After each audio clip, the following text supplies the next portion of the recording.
दोस्तों, कहानी की शुरुआत में हम 1969 पेसेडीना में एक कपल को देखते हैं जो कि अपने बच्चे जुआन की तबीयत खराब होने पर उसे एक लेडी शॉन सेन डेना के पास ले जाते हैं। एक्चुअली इस बच्चे जुआन ने 3 दिन पहले किसी का एक नेकलेस चुरा लिया था। हालांकि बाद में उसके मम्मी पापा ने वो नेकलेस जिनका था उनको लौटाने की भी कोशिश की, पर उन लोगों ने नेकलेस वापस नहीं लिया और तब से ही जुआन बीमार हो गया था। साथ ही उससे शैतानी आवाजें भी सुनाई दे रही थी। शॉन सेन डेना बच्चे को देख के ही माजरा समझ चुकी थी, इसीलिए अब वो एक सेंस की तैयारी करती है ताकि वह उस आत्मा से बात कर सके जो कि जुआन को परेशान कर रही थी। लेकिन उसी टाइम एक इनविजिबल चीज उन लोगों पर हमला कर देती है और देखते ही देखते वो उस बच्चे जुआन को हेल मतलब कि नर्क में लेकर चली जाती है। इसके बाद शॉन सेन डेना उस आत्मा से कहती है कि हम एक बार फिर जरूर मिलेंगे और यहीं से इस फिल्म की शुरुआत होती है जिसका नाम है drag me to the hell. अब सीन शिफ्ट होता है प्रेजेंट टाइम में, जहां हम क्रिस्टीन नाम की एक बैंक लोन ऑफिसर को देखते हैं जो अपने बॉस जैक से असिस्टेंट मैनेजर की पोस्ट के प्रमोशन के बारे में पूछती है कि उन्होंने कुछ डिसाइड किया है या नहीं, पर उसका बॉस उसको बताता है कि इस पोस्ट के लिए क्रिस्टीन और उसके कोवर्कर स्टू रूबिन में से किसी एक को सिलेक्ट किया जाएगा। हालांकि क्रिस्टीन को ये बात पसंद नहीं आती है क्योंकि स्टू रूबिन अभी काफी जूनियर था। जैक क्रिस्टीन को एक सलाह भी देता है कि इस पोस्ट को हासिल करने के लिए तुम्हें टफ डिसीजंस लेना सीखने होंगे। अब इसके बाद लंच ब्रेक हो जाता है जिसमें क्रिस्टीन अपने बॉयफ्रेंड क्ले से मिलने चली जाती है। वो उसे एक एनवलप देती है जिसमें एक क्लासिक कॉइन होता है। क्योंकि क्ले को कॉइन कलेक्शन का शौक था इसीलिए वो उस कॉइन को अपने बैग में रख लेता है। फिर जब क्रिस्टीन वहाँ से जा रही होती है तभी क्ले के पास उसकी माँ का फोन आ जाता है जो कि उससे कहती है कि तुम्हें क्रिस्टीन से ज्यादा बेहतर लड़की के साथ रहना चाहिए, क्योंकि अभी तक क्रिस्टीन वहाँ से गई नहीं थी। इसीलिए वो ये सब बातें सुन लेती है और ये बातें सुन के क्रिस्टीन को बहुत दुख होता है। इसके बाद हम देखते हैं कि एक बूढ़ी औरत क्रिस्टीन के पास आती है जिनका नाम सिल्विया गनुश होता है और वो अपने लोन को पे करने के लिए तीसरी बार एक्सटेंशन चाहती थी, क्योंकि वो 30 साल से अपने जिस घर में रह रही थी वहाँ से बैंक उन्हें लोन न चुका पाने के कारण बाहर निकाल रहा था। वो क्रिस्टीन से रिक्वेस्ट करती है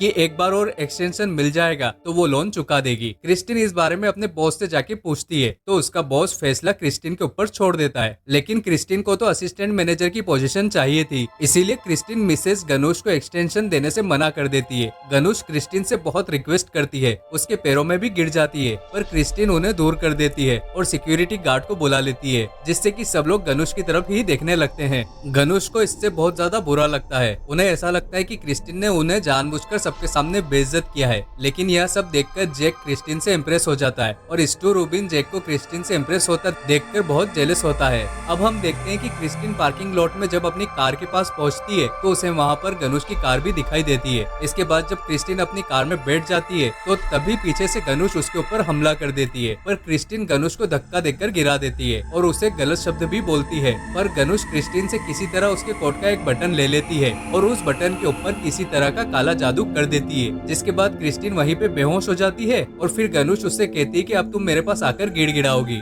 इसके बाद के सीन में हम देखते हैं कि वहाँ पर पुलिस आ जाती है और क्ले भी आ जाता है, मगर अब क्रिस्टीन को बहुत ज्यादा अजीब फील होने लगता है। इसीलिए वो एक फॉर्चून टेलर मतलब कि भविष्य बताने वाले एक आदमी के पास जाती है जिसका नाम राम जस होता है। और जब वो क्रिस्टीन का हाथ देखता है तो उसे पता चलता है कि एक डार्क एंटिटी क्रिस्टीन के पीछे पड़ी हुई है। इसके बाद अब क्रिस्टीन और क्ले दोनों वहाँ से बाहर आ जाते हैं। बाहर आकर क्ले क्रिस्टीन को समझाता है कि ये सब तुम्हारा वहम है। फिर वो उसे घर ड्रॉप करके बाहर चला जाता है। घर आने पर क्रिस्टीन कुछ बेक करने लगती है और अपनी प्यारी सी किटी के साथ खेलने लगती है, लेकिन तभी लाइट चली जाती है और उसे एक गोट हेड यानी कि बकरे के सर की परछाई दिखती है और उसी टाइम वो परछाई क्रिस्टीन के ऊपर अटैक भी कर देती है। अब वापस घर लौटने पर क्ले क्रिस्टीन से पूछता है कि उसके साथ आखिर हुआ क्या, तो क्रिस्टीन बताती है कि किसी ने उसके ऊपर हमला किया था और जिसने उसके ऊपर हमला किया था वो कोई इंसान नहीं था। पर इसके बाद क्ले एक साइकोलॉजिस्ट को बुलाता है जो कि ये कहता है कि आज क्रिस्टीन के साथ जो भी हादसा हुआ था, ऐसे हादसे के बाद ये सब होना एक आम बात है और इसी बात को क्रिस्टीन भी मान लेती है कि शायद ये सब उसका ही वहम है।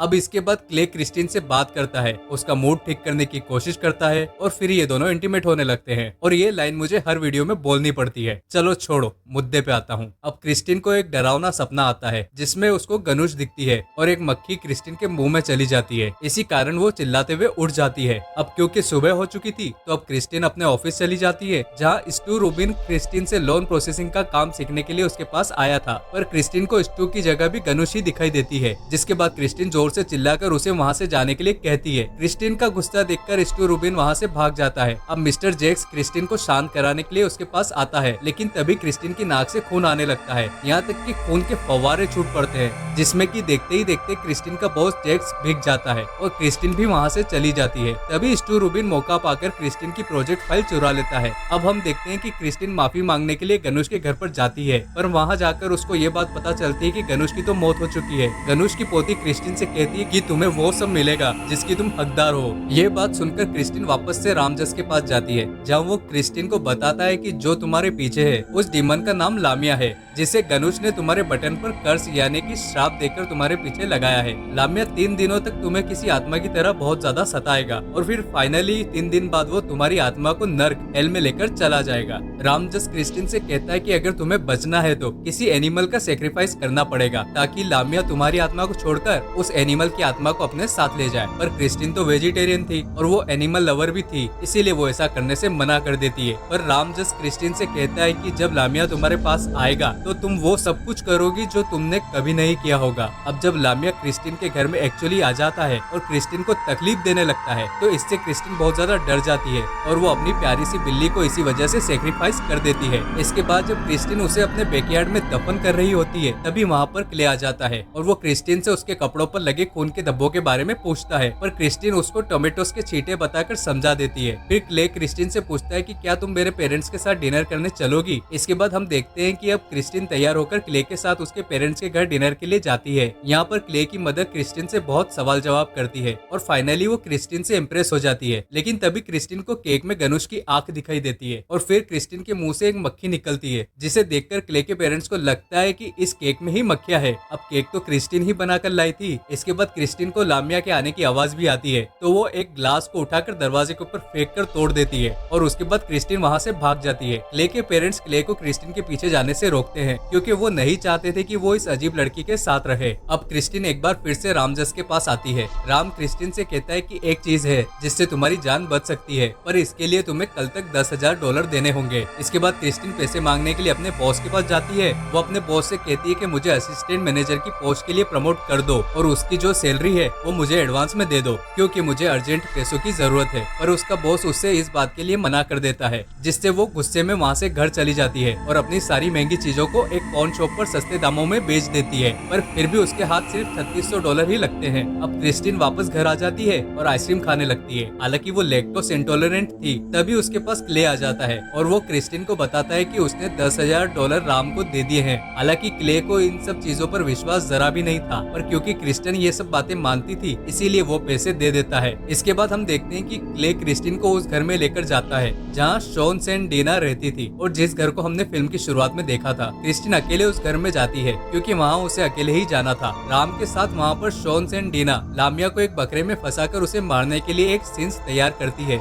मगर लामिया की जगह वहाँ बहुत सारी दूसरी बुरी आत्माएं आ जाती है। हालांकि शॉन सेन डीना उन सबको वापस भेज देती है और फिर अब रिचुअल के बाद लामिया की आत्मा जैसे तैसे उस बकरे में आ ही जाती है। लेकिन शॉन सेन डीना का असिस्टेंट उस बकरे का गला काटने की जगह जिस रस्सी से वो बकरा बंधा था वो ही काट देता है और इसके बाद बकरे के अंदर फंसी लामिया उस असिस्टेंट को ही काट लेती है और पोजेस कर लेती है। फिर उस असिस्टेंट के हाथों ही लामिया सभी को मारने की कोशिश करती है, लेकिन जैसे तैसे शॉन सेन डीना लामिया को असिस्टेंट के अंदर से बाहर निकाल देती है और इसके बाद शॉन सेन डीना नीचे गिर जाती है और उनकी मौत हो जाती है। जिसके बाद अब क्रिस्टिन को लगता है कि फाइनली उन्होंने 40 साल बाद लामिया को मार ही दिया। और तभी राम क्रिस्टिन को बताता है कि शॉन ने सिर्फ लामिया को शरीर से बाहर निकाला है, क्योंकि उस बकरे को मारा तो गया नहीं था। अब तुम्हारे पास सिर्फ कल तक का ही समय है और अब आखिरी तरीका ये है कि तुम इस बटन को एनवेलप में रखकर किसी और को दे दो, ताकि तुम्हारा श्राप किसी और को लग जाए। इसके बाद अब क्रिस्टिन कार में क्ले से यह कहती है कि अब सब ठीक हो चुका है। तभी अचानक सामने एक बूढ़ा आदमी आ जाता है जो कि क्ले की कार से मरते मरते बचा था और वो क्रिस्टिन को देखकर कहता है कि you are going to hell. तभी वो एनवेलप कार में गिर जाता है। साथ ही क्ले के बैग से उसके काफी सारे पेपर्स भी गिर जाते हैं,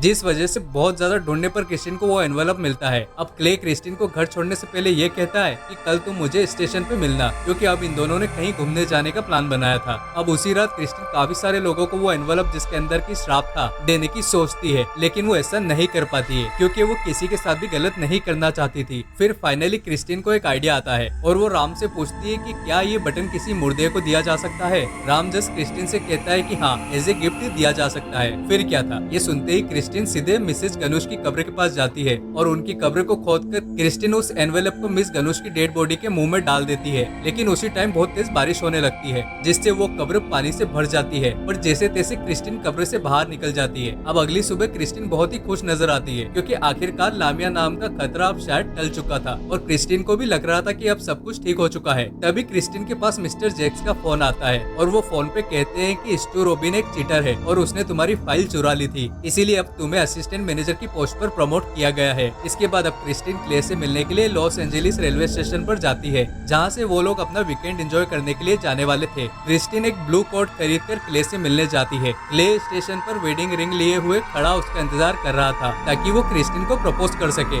लेकिन तभी क्रिस्टिन से बात करते करते क्ले उसको वही एनवलप देता है जिसमें कि क्रिस्टिन का शापित बटन था। क्रिस्टिन उस एनवलप को देखकर बहुत ज्यादा हैरान हो जाती है। अब शायद आपको याद ही होगा कि फिल्म की शुरुआत में क्ले के पास भी एक एनवलप था जो कि क्रिस्टिन ने ही उसे दिया था और जिसमें एक कॉइन था। अब हुआ ये कि जब क्ले की कार में क्रिस्टिन से उसके बटन वाला एनवलप गिर जाता है पर उठाते टाइम बटन वाला एनवलप कॉइन वाले एनवलप से एक्सचेंज हो गया था। मतलब कि क्रिस्टिन गनुश के पास बटन वाले एनवलप की जगह कॉइन वाला एनवलप रख के आ गई थी और अब ये देखकर क्रिस्टिन डर के मारे पीछे हटने लगती है जिसके बाद वो रेलवे ट्रैक पर गिर जाती है और तभी सामने से ट्रेन भी आने लगती है। मगर ट्रेन क्रिस्टिन को उड़ाती उससे पहले ही उस ट्रैक के पत्थर खिसकने लगते हैं जिसके बाद हम देखते हैं कि लामिया आकर क्रिस्टिन को खींच लेती है और वो क्रिस्टिन को हेल में लेकर चली जाती है। जिसके बाद ट्रेन ट्रैक के ऊपर से निकल जाती है और क्ले ये सब नजारा अपनी आंखों से देखकर शॉक्ड हो जाता है। इसके बाद यहीं पर मूवी खत्म हो जाती है। तो यार कैसी लगी इस मूवी की कहानी मेरी जुबानी कमेंट करके जरूर बताना।